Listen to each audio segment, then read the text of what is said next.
Olá, queridos, a paz do Senhor. Este é o seu ADEC TV e você está no quadro Lições Bíblicas. Hoje nós estudaremos a lição de número 4, Dons de Poder. O texto áureo está na primeira carta de Paulo aos Coríntios, capítulo 2, versículos 4 e 5. E está escrito assim: A minha palavra e a minha pregação não consistiram em palavras persuasivas de sabedoria humana, mas em demonstração do Espírito e de poder, para que a vossa fé não se apoiasse em sabedoria de homens, mas no poder de Deus. Verdade prática. Os dons de poder são capacitações especiais em situações que demandam a ação sobrenatural do Espírito Santo na vida do crente. A leitura bíblica em classe está na primeira carta de Paulo aos Coríntios, capítulo 12, versículos 4 e depois de 9 a 11. O objetivo geral dessa lição é examinar os dons de poder. Quais são eles? Estão relacionados em 3 subtópicos. Primeiro, definir o que significa o dom da fé. Segundo, evidenciar biblicamente os dons de curar. E terceiro, discorrer a respeito dos dons de maravilha. Mais uma vez comigo está o professor Joás. Joás, muito bem-vindo. E nós estamos numa lição Power, né? Pois é, dons de poder. Verdade. Mais uma daquelas categorias, né, que a gente viu as divisões lá na primeira lição ainda, né, 3 categorias com 3 dons cada. Hoje nós estamos na segunda, né? E nós vamos falar aí de 3 dons aí que são também muito importantes, né, no meio da igreja, que são assim reveladores, né, do caráter de Deus, da pessoa de Deus, do poder de Deus, né? E é muito interessante. Professor, nós falamos quando nós começamos a estudar esse trimestre, né?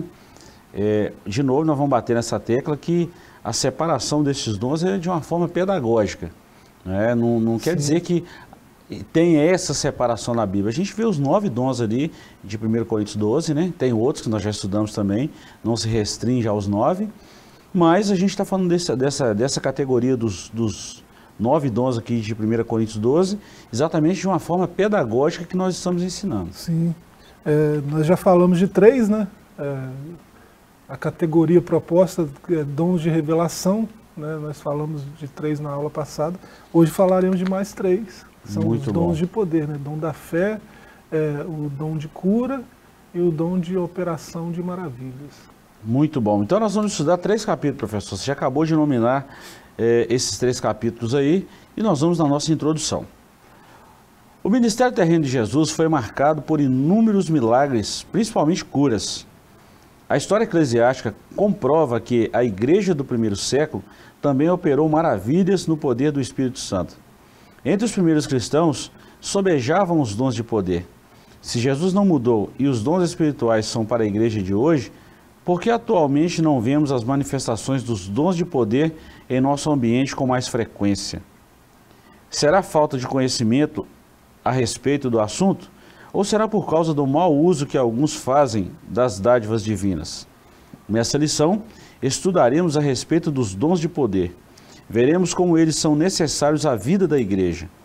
Se você deseja recebê-los e usá-los para a glória do Senhor, proporcionando a edificação da igreja, busque-os com fé em oração. Professor, nas nossas lições nós vamos ter exatamente essa pergunta aqui do primeiro parágrafo, né? Por que nós não consideramos? Se Jesus não mudou e os dons são ativos na igreja, por que nós não vemos esses dons com tanta frequência? Eu acredito que é falha nossa, né? Falha nossa como igreja. Talvez a gente esteja, eu digo igreja onde não se vê esses dons, né? Talvez essa igreja esteja como a igreja de Corinto, né? Tem todos os dons, né? Mas quando você olha o quadro geral, está uma bagunça, porque eles estão ignorantes a respeito dos dons que têm. Né? Eles têm a ferramenta e não usam. Né? Deus dá o presente, né, a ferramenta para que a igreja cresça, para que ela se desenvolva, né, para resolver seus problemas, mas você está com um problema lá, com a ferramenta certa para resolver e não usa a ferramenta. Então o problema não está em Deus ter mudado, em os dons ter cessado, né? O problema está em quem administra os dons não está sabendo fazê-lo, né? Esse é o problema. E como está aqui logo na introdução, esses dons são necessários para a igreja. Né?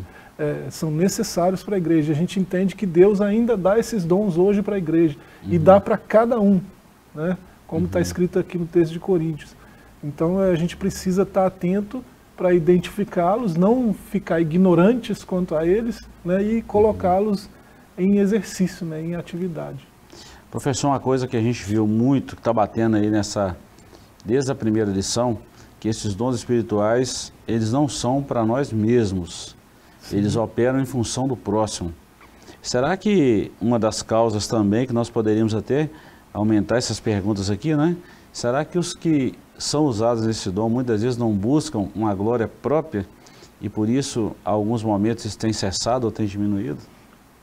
Com certeza, quando é esse o caso, né, gera algum tipo de desconfiança, né, e um afastamento. Então, esses dons são sufocados, né, por causa do próprio orgulho humano, né, e isso atrapalha o mover de Deus, né, o agir de Deus.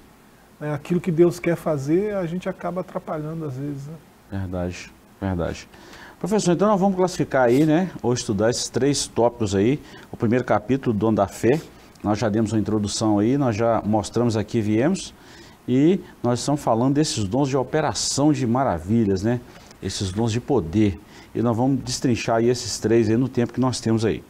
Primeiro, o dom da fé. O que significa fé?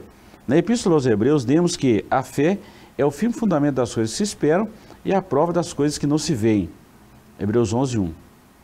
Essa é a definição bíblica sobre a fé, pois mostra a total confiança e dependência em Deus.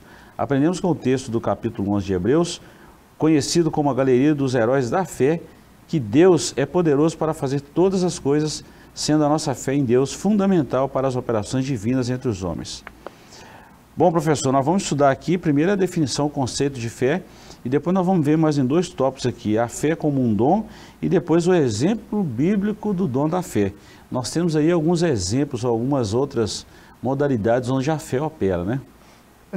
A fé tem algumas definições na Bíblia, né? A melhor é essa de Hebreus 11, né? A fé é o firme fundamento, né?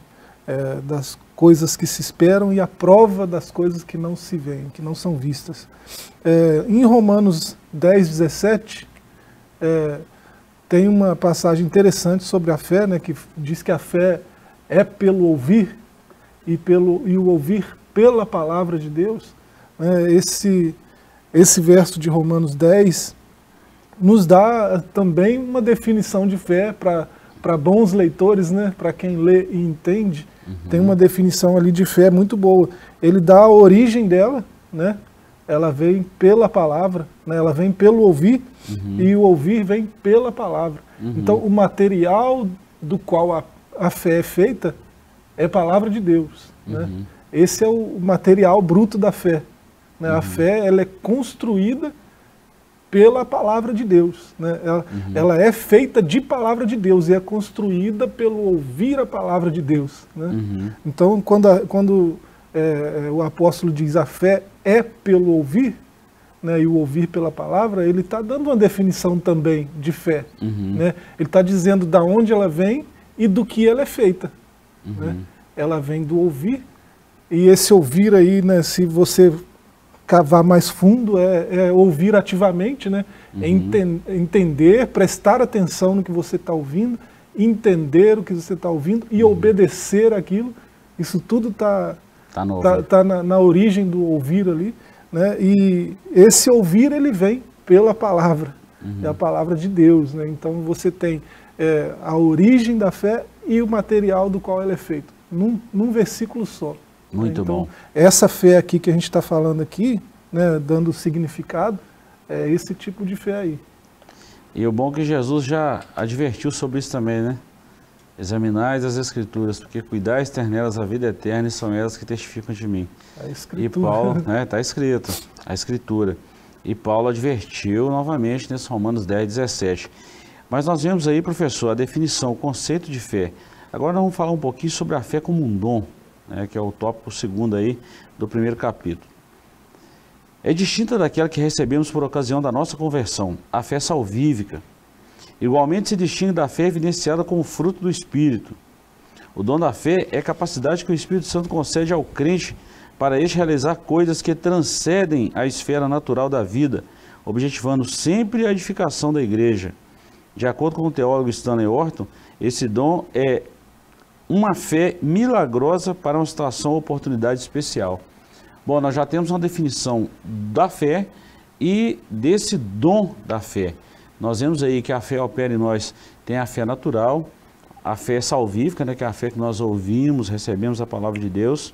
A fé também como uma característica do fruto do Espírito. E tem a fé como um dom espiritual. Muito legal isso aqui, tá? Essa distinção é didática também e é muito bom fazer isso, né, esse exercício, né, de entendimento. Os textos são citados aí, Romanos 10, 17, a gente já comentou, né? Tem um outro texto aí de Efésios 2, 8, né? Pela graça sois salvos por meio da fé. Né? Isso não vem de vós, é dom de Deus. Por meio da fé, é a fé salvífica. Né? Esse por meio de, né? A palavra lá, ela vai dizer que é através da fé, é por conta da fé, né? Em razão, pelo mérito da fé que a gente é salvo, né? Pela graça. Então, o instrumento que Deus usa para nos salvar é a fé. E Ele faz isso pela sua graça. Né? Isso está lá em Efésios 2,8. Então é por causa dessa fé salvífica que nós somos salvos. Né? É aquilo que Deus usa para que a salvação seja efetiva, né, em nós, para que a graça opere em nós, salvação. Né? É essa fé salvífica. Então tem essa distinção. O dom da fé, aí já é, como o próprio apóstolo fala, né, esses dons de que ele fala aqui no capítulo 12 de 1 Coríntios, são para crescimento da igreja, edificação. Verdade. Então, quando ele está falando de dom da fé, a diferença está em... Tem diferença entre essas fés todas? Não, isso tudo aqui é fé. Mas, em se tratando de dom da fé, é algo que o Espírito Santo, né, opera em algum crente, alguém que é crente em Jesus, né, alguém que crê em Cristo. O Espírito Santo opera através dessa pessoa para que essa fé produza algo que vai edificar a igreja. Que essa fé vai produzir crescimento, edificação do corpo de Cristo. Né? Então a diferença está aí, né, entre o fruto, entre a fé que salva e entre o dom da fé. O dom da fé vai causar a edificação do corpo, né? Não só subjetiva, né? Mas coletiva. É muito bom. E nós vamos falar de vários exemplos aqui, professor, e nós poderíamos e vamos citar vários exemplos aqui dessa operação do dom da fé, porque para muita gente isso fica muito confuso. Sim. Então, quando a gente usa essa forma pedagógica de ensino, a gente começa a separar isso aí, porque a fé é a mesma, mas ela opera em situações diferentes, né? Em casos separados, né? E distintos também. É bom a gente falar sobre isso. Vamos falar do exemplo bíblico do dom da fé. Quando guiou o povo de Israel na saída do Egito e se aproximou do Mar Vermelho, já na iminência de ser destruído por Faraó, Moisés disse: não temais, estáis quietos e veja o livramento do Senhor que hoje vos fará, porque aos egípcios que hoje viste nunca mais o vereis para sempre. O Senhor pelejará por vós e vos calareis. Isso está em Êxodo 14, versículos 13 e 14. Moisés viu pela fé o livramento do Senhor antes de o fato acontecer. Esta é uma boa amostra bíblica do exercício do dom da fé. E nós poderíamos citar outros, como por exemplo, é bom a gente lembrar esse 1 Reis, quando Elias falou que durante 3 anos e 6 meses não ia cair uma gota de água, depois ele orou e caiu de novo. Não foi Deus que mandou ele falar aquilo, ele mesmo falou, né? Usou essa autoridade e tantas outras coisas. Parece que foi Elias mesmo, Eliseu, não me lembro agora o profeta, que falou numa fome muito profunda, com a escassez de alimentos, que ele falou com o capitão: amanhã a tal hora vai ter alimento aqui. Dom também, isso é fé, né? Então são momentos bíblicos, né? Situações bíblicas que a gente vê a atuação. Isso nós falamos no Antigo Testamento e no Novo. No Novo tem N exemplos aí que nós poderíamos citar, né? Se você olhar o ministério de Jesus mesmo, né, são inúmeros exemplos, né? Em que o dom da fé está em plena atividade. E quando a gente olha para a igreja primitiva, né, uma leitura bem superficial em Atos já mostra várias e várias manifestações desse dom. Né?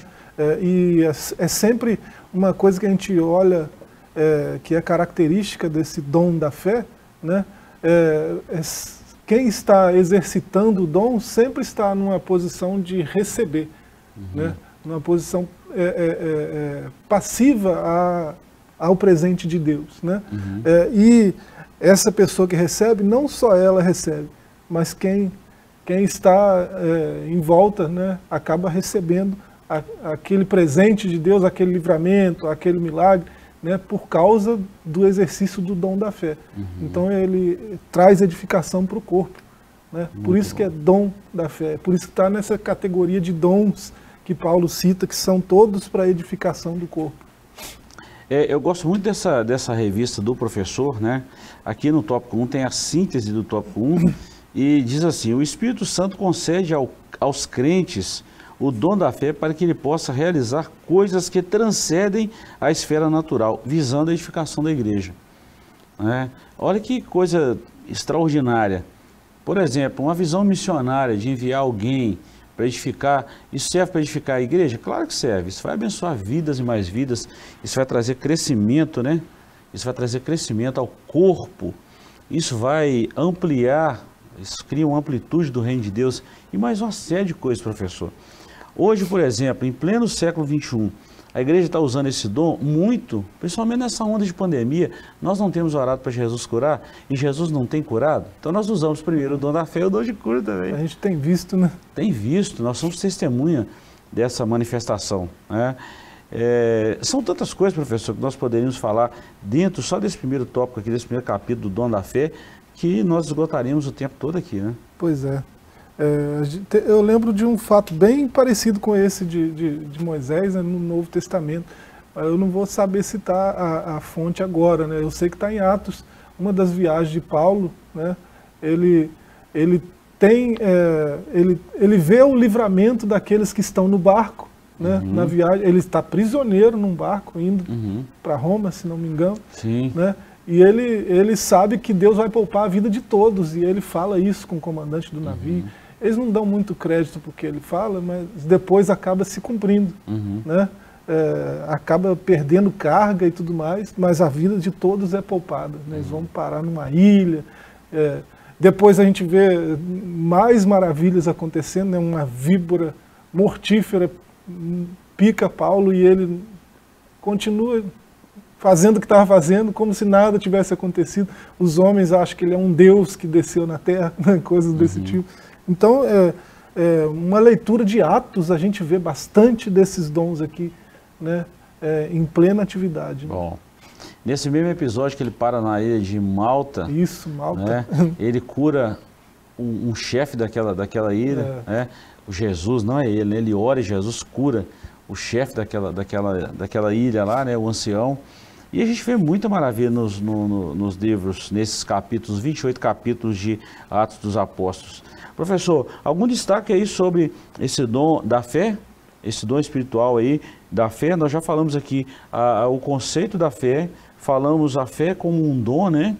E exemplificamos aqui alguns pontos aí da operação desse dom da fé do Espírito Santo na vida do crente hoje.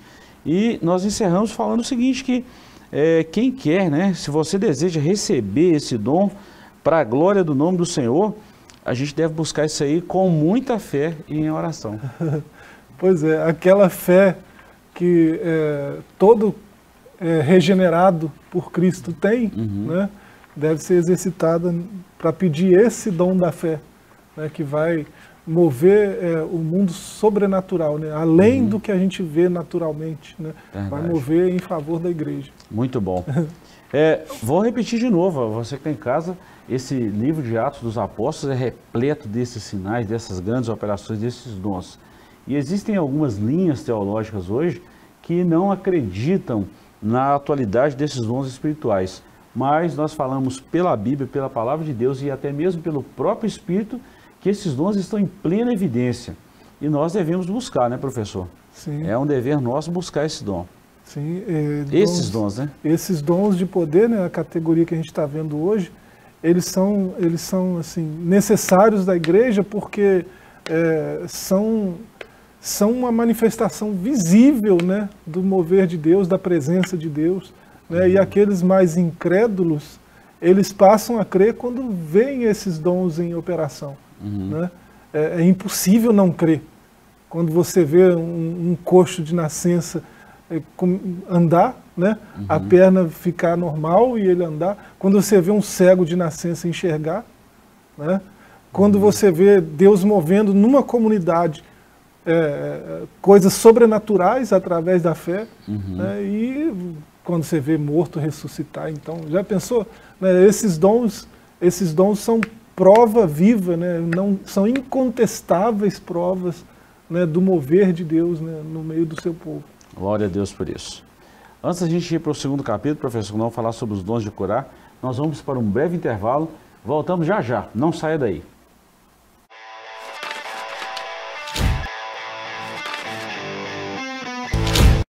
Olá, queridos, estamos de volta, esse é o seu ADEC TV e nós estamos no quadro Lições Bíblicas. Estamos falando hoje sobre o dons de poder, professor. No bloco anterior, nós começamos a falar sobre o dom da fé e agora nós vamos falar sobre os dons de curar. A citação desse dom aí está em 1 Coríntios 12, versículo 9. E enquanto nós falávamos sobre o dom da fé, professor, isso vai abrindo portas para outros dons espirituais, para a manifestação de outros dons. Parece que eles andam bem juntinhos ali, né? Sim. Quanta fé precisa, né, para ordenar que uma enfermidade saia, né, de alguém, para ordenar que alguém fique curado.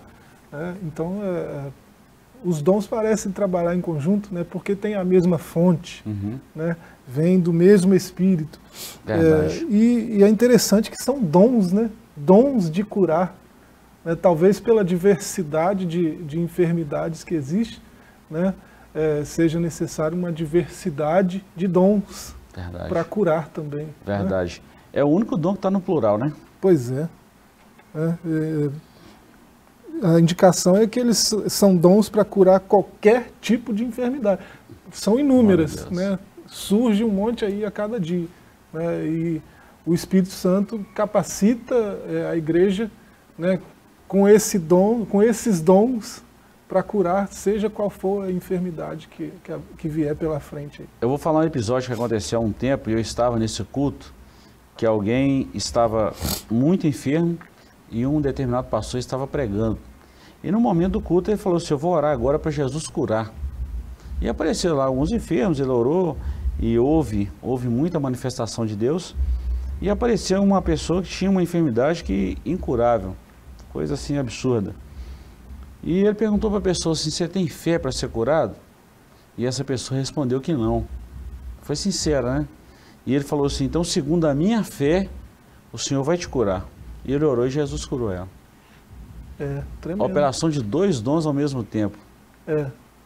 O dom da fé e os dons de curar. Dons de curar. É muito importante isso.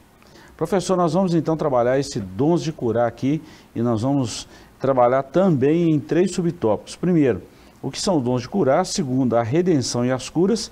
E terceiro, a necessidade desses dons.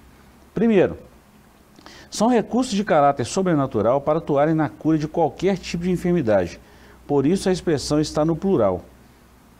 Deus é quem cura. Ele concede os dons segundo o conselho da sua vontade, sabedoria e no momento certo. No Antigo Testamento, o Todo-Poderoso se manifestou ao povo de Israel como Jeová Rafá, o Senhor que sara. Êxodo 15, 26, Salmo 103, 3, tá aí essas citações. A concessão desses dons à igreja deve-se à necessidade de o Evangelho ser anunciado como uma mensagem poderosa ao não crente, que outrora não tinha fé, mas que agora passou a crer no Evangelho, arrependendo-se de seus pecados. Todos esses dons, professor, são para, vamos dizer assim, aperfeiçoamento do corpo, e eu já falei isso aqui, e eles trabalham também no impulsionamento da pregação do Evangelho. Funciona assim. E são manifestados para produzir crença, né? Para produzir fé, né? Nos não crentes. A gente vê a necessidade desses dons de poder na igreja, primariamente para edificação do corpo, né? Claro, mas tem esse efeito secundário, que é produzir fé naquele que nunca teve, né? Naquele que não crê em nada, não acredita nem na existência de um Deus soberano, criador, né? Então, olha a importância, né? Vai além da igreja, além da edificação do corpo. Né? Esses dons de poder aqui, eles têm essa característica de ir além do propósito dos dons. Né? O propósito dos dons é edificar a igreja. Né? E esses dons de poder, eles vão além disso. Né? Eles são um testemunho muito eloquente, né, da bondade de Deus e de como Deus se dobra, né, para um ser tão inferior como o humano, né, e se manifesta em favor desse humano. Né? Então, esses dons têm essa característica também, né, além da de edificação da igreja. Verdade. E é bom a gente entender, professor, o quão importante é para a igreja hoje a atuação, a atividade desses dons espirituais. Né? O quão importante para nós hoje, para a igreja do Senhor, a busca desses dons. Principalmente nesse momento que nós estamos vivendo agora, de tantas enfermidades assolando, dizimando o mundo, né? E nós precisamos da atuação desses dons. E a igreja tem operado nesses dons, tá? E esses dons de poder, eles acabam... Paulo cita esses dons de poder como credenciais do seu apostolado. Verdade. Né? Em algumas passagens, a gente leu no texto, na leitura dessa lição, 1 Coríntios 12. Se você ler 2 Coríntios 12, ele vai colocar esses dons de poder que eram evidentes na vida dele, né? Paulo, lá no verso 11 e 12, ele coloca esses dons de poder como credenciais do seu apostolado. Né? Eu não sou como aqueles super apóstolos, né? Mas olha só, eu não fui a vocês assim, assim, assim. Né?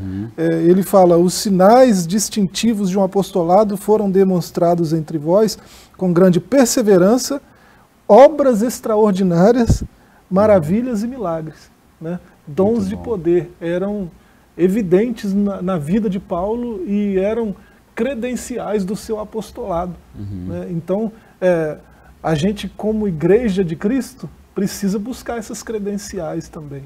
Né? Os dons de poder têm que ser realidade na nossa vida também. Professor, só nos primeiros 6 capítulos de Atos ali, vamos falar nos primeiros 7 capítulos de Atos dos Apóstolos, nós vemos a ação desses 9 dons aqui, dos 9, principalmente esses de poder. Vamos dar uma relembrada. No capítulo 1, Jesus é ascenso aos céus, mas promete o Espírito Santo. Ainda falou com eles, vocês vão ser minha testemunha tanto em Jerusalém, Judéia, Samaria e os confins da terra. No capítulo 2, o Espírito Santo desce e enche aqueles 120 irmãos que estavam ali. Ainda no capítulo 2, se a gente observar os versículos 44 para frente ali, o povo cai na graça, os apóstolos, os discípulos, a igreja cai na graça do povo, onde quase 3.000 almas são salvas. Uma pregação simples, né? Simples. Baseada num salmo. Simples, pregação simples. No capítulo 3, olha a operação desse dom de cura. Um coxo que estava ali há muito tempo, perto da porta daquele templo, né, que eles estavam entrando para a oração. Pedro e João olhou para eles, não tem prata, não tem ouro, mas o que eu tenho te dou, levanta e anda. O que eu tenho, né, Espírito Santo, dom de curar. Levanta e anda, ele levantou. Capítulo 4, Pedro e João é preso. Eles iam ser mortos, foram açoitados, mas a igreja estava orando. Orou em quê? Na fé, com a fé deles ser libertos. E eles foram libertos. No capítulo 5, nós vemos a operação de um dom de conhecimento, dom de saber, palavra de conhecimento, palavra de sabedoria. Um fato que não era conhecido entre eles, mas o Espírito Santo revelou. Capítulo 6, a instituição dos diáconos. E do 7, Estevão faz uma pregação cheia de fé e de sinais e de prodígios, em tempo das pessoas martirizadas. Doutores da lei, né, que tinham a Bíblia decorada, não eram capazes de resistir às palavras dele, né? Combater, rebater os argumentos dele. Né? Isso. Então, olha para você ver, em 7 capítulos, só o tanto de coisa. Aí a gente fala assim, será que hoje Isso não está acontecendo, voltamos à mesma situação. Será que hoje esses dons não estão em plena evidência? Claro que estão. A igreja também está operando. Se a gente for parar e for analisar o que tem acontecido em redor do mundo, nós vamos ver que a igreja está operando esses dons. É que o mundo anda mais distraído, né? Verdade. E a própria igreja, às vezes, se distrai um pouco com algumas outras coisas, né? Mas os dons estão aí, né? E são perceptíveis. É só sair um pouco da nossa zona, né? Dar uma ampliada no horizonte que a gente percebe esses dons em atividade. Outra coisa, professor, que eu destaco aqui, a gente vai para esse ponto 2 e 3 aqui. Marcos 16, 15 a seguir, eu sempre bato nessa tecla quando a gente vai falar desses dons, dessas ações do Espírito Santo. O que está escrito lá? E estes sinais vão de seguir aos que crerem, né? Mas antes Jesus falou uma coisa muito interessante. Ide por todo mundo e pregar o evangelho a toda criatura. Quem crê e for batizado será salvo, mas quem não crê será condenado. E estes sinais hão de seguir. Aí ele falou, expulsarão demônios, falarão novas línguas e etc. Mas o que eu quero chamar a atenção é, se a igreja ficar estagnada, os dons não acontecerão. É preciso estar andando para que algo te siga, né? Ok? Então, para esses dons me seguir, a igreja precisa estar em atividade, precisa sair das quatro paredes, precisa sair da zona de conforto e ir onde tem essa necessidade. A partir do momento que eu, você, nós como igreja, nós formos a essas necessidades, não sou eu que curo, não é você que cura, mas é o Espírito Santo que está em nós que vai trabalhar essas ações de Deus e vai curar, vai repreender, vai fazer maravilhas e por aí vai. Mas a igreja precisa ir. Sem dúvida. Se ficar parado, não vai. Deus trabalha onde tem alguém trabalhando. Verdade. É bom a gente falar nisso, porque se a gente cruzar o braço, né? Deitar na rede e cantar o hino 115, eu quero trabalhar para o meu Senhor, não vai acontecer nada, não. Vamos lá. A redenção e curas. Apesar de o crente ser redimido pelo Senhor através da obra expiatória efetuada por Jesus na cruz do Calvário, ele, o crente, ainda aguarda a redenção do seu próprio corpo. Claro que não é arrebatamento, né? Quando o apóstolo Paulo tratou dos males que afligem a criação como resultado do pecado da humanidade, escreveu que não só ela, mas nós mesmos que temos as primícias do Espírito, também gememos em nós mesmos, esperando a adoção, a saber, a redenção do nosso corpo. Professor, enquanto nós estivermos nesse tabernáculo carnal, nesse corpo, nós estamos sujeitos a passar mal, ficar doente, a ter diversas enfermidades. E não quer dizer que Deus, isso não quer dizer reprovação de Deus, não. Isso são consequências, já falamos isso aqui em outras lições, são consequências do pecado na raça humana.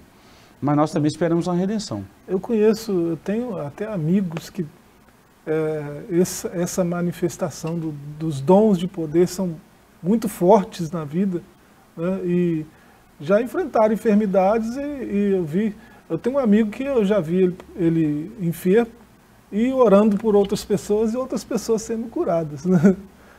Então é uma coisa meio que paradoxal, né? Verdade. Mas é Deus mostrando que a gente não é super-homem e que é Ele que faz e não nós, né? Verdade. Provando para quem quiser saber, né? Que é Ele que faz, né? Então, e ainda não se manifestou o que havemos de ser, né? Nós, como toda a criação, ainda aguardamos a redenção, a manifestação, a plena manifestação, né? Daquilo que Jesus veio fazer naquela cruz. Muito bom. Então, até lá, esse corpo é corruptível, ainda não se revestiu de incorruptibilidade. Muito bom, é corruptível, ainda se deteriora, ainda peca, né? A carne tem uma conversão mais tardia. Não é? É bom a gente falar isso, professor, porque há também algumas interpretações de algumas linhas teológicas que falam que se alguém está enfermo é porque está em pecado.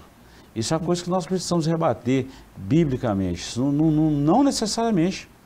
Pode estar em pecado? Pode ter pecado, mas isso aí a gente não pode generalizar. E esses dons, outra coisa, esses dons estão em plena atividade. Em pleno século XXI, Jesus cura. Ontem mesmo nós recebemos a notícia de um irmão nosso aqui que estava no casulo, estava praticamente assim, à beira da morte. E a igreja orou, os medicamentos entraram em efeito, a igreja continuou orando, ontem recebeu alta. Sim. Então, são coisas que devem ser contadas. E outra coisa, nós estamos tão focados em notícias ruins, é aquilo que você falou, que a gente esquece das boas. A gente está distraído. Né? Vamos falar um contexto nosso aqui de Caratinga. A gente lamenta a morte aí de 212, 213 pessoas. Nós somos solidários a todas as famílias que perderam, né, os seus entes queridos. Nós perdemos um grande amigo aqui em Caratinga, uma pessoa da comunidade, a gente lamenta por isso. Mas, professor, se a gente for olhar, foram mais de 7 mil pessoas infectadas aqui em Caratinga e 6.800, ou um pouquinho mais, foram curadas. Então, assim, são coisas que precisam ser relevantes a esses comentários, né? E são coisas que, às vezes, nem todos estão atentos. Verdade. Né? Nós temos um hospital que é referência nacional. Sim. Né? A taxa de cura, né? É muito elevada em comparação ao resto do Brasil, ao resto da nossa nação. Né? Eu vi uma notícia esses dias lá no Rio, no estado do Rio de Janeiro, que é muito menor do que o nosso, né? A taxa de mortalidade, né, entre os que são internados em UTI é de 64%, é um absurdo, né? Você pensar que cada 100 pessoas que são internadas com essa doença maldita, só 64 morrem e só as 46 saem vivas, né? Aqui, olha a realidade de Caratinga, é outra. Verdade. Cada 100, 2, 3 morrem. Então, isso não é por acaso, porque além dos profissionais, dos ótimos profissionais, do ótimo atendimento, de tudo mais, além disso tudo, tem uma igreja orando. Verdade. Né? Verdade. E uma igreja orando sempre. Verdade. Pelos profissionais, pelas pessoas que estão lá internadas. Então a gente percebe, isso que a gente está falando aqui na lição, a gente percebe Deus fazendo no nosso meio. Glória a Deus. Né? E a gente não está fazendo isso para aparecer, nós não precisamos disso. Mas eu estou falando em todo o estado de Minas. O estado de Minas é o menor. E olha que o estado de Minas é grande, é imenso. Olha o tamanho disso. Então, assim, a igreja no estado de Minas está orando. A gente vê noticiários aí de muitas igrejas ao redor de nós aqui que está clamando a Deus, está buscando, esses dons estão em plena manifestação. Professor, eu quero aproveitar e fazer um comentário aqui, não é? É um comentário muito propício para esse momento que a gente está falando de orar, de curar, de buscar a presença de Deus, independente de credo religioso, independente de opção sexual, independente de qualquer coisa, é um dever nosso, igreja, orar.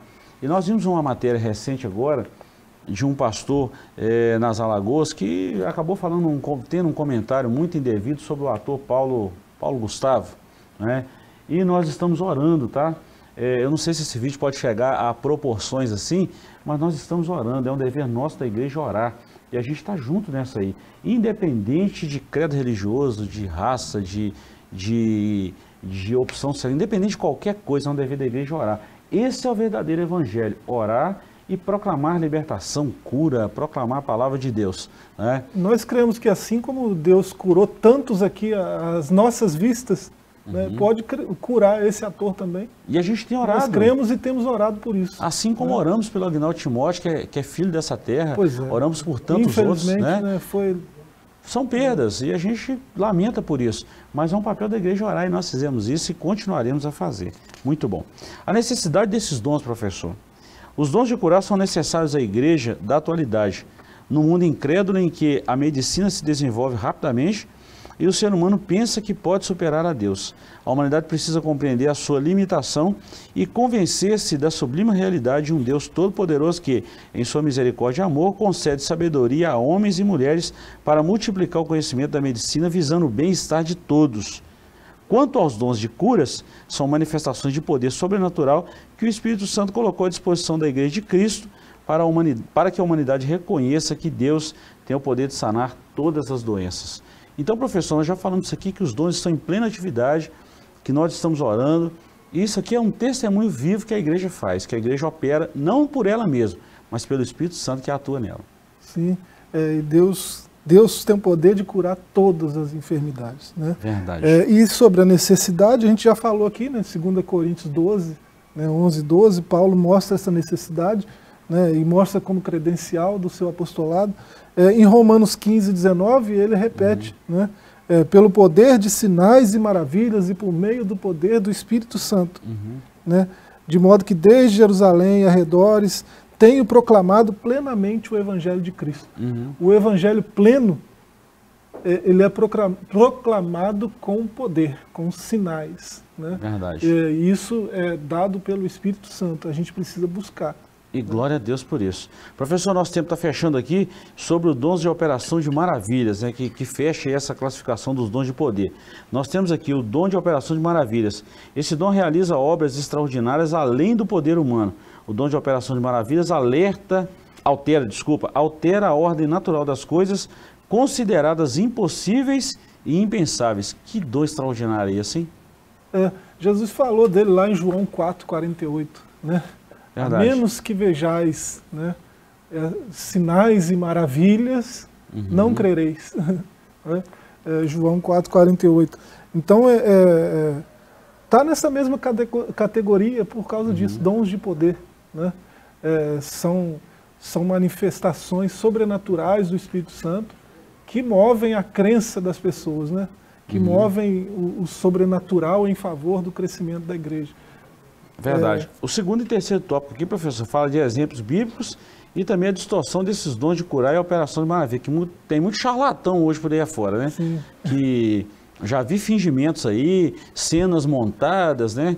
Isso é muito feio, mas que esses dons estão em atividade, estão. E nós estamos vendo a atualidade deles aí. Nós já vimos isso de perto, né? Tanto os charlatões, né? Como temos visto também o original, o dom original. Não é? Vamos falar de alguns, por exemplo, e a gente fecha aqui. Quando Jesus multiplicou 5 pães e 2 peixinhos, olha que operação de maravilha extraordinária. Né? Vamos falar no Antigo Testamento. Josué deu uma ordem para o sol e para a lua, para em tal lugar, para em tal lugar. Pronto, aconteceu, operação de maravilhas. Nós vamos ver isso também, nós não, né? Nós não vamos ver de jeito nenhum, mas quem ficar aí vai ver na grande tribulação a operação de maravilhas através das 2 testemunhas. Então, assim, são muitas coisas, muitos e muitos sinais. Esses números que nós citamos aqui agora, até mesmo do Covid, da pandemia, nós estamos vendo muitas operações de maravilha, muitos dons de cura aí sendo atualizados e exercidos pela igreja. Então, isso aqui é evidência pura, né? Sim. E a gente vê como que essas classificações que a gente já falou que são didáticas, né? A gente vê como que elas fazem todo sentido. Né? Agora que nós já vimos os 3, a gente vê que os 3 são muito parecidos. Muito. Fé, cura e maravilhas são muito parecidos. E todos movem no sobrenatural pelo Espírito de Deus. Eu tinha um pastor que falava que esses dons andavam juntinhos um do outro ali. Pois é. Muito bom. Queridos, chegamos ao final desse programa. Queremos te agradecer pela companhia de sempre. Esperamos que Deus te abençoe de uma forma grandiosa. Nos encontraremos semana que vem, se assim o Senhor nos permitir. Um forte abraço e até lá.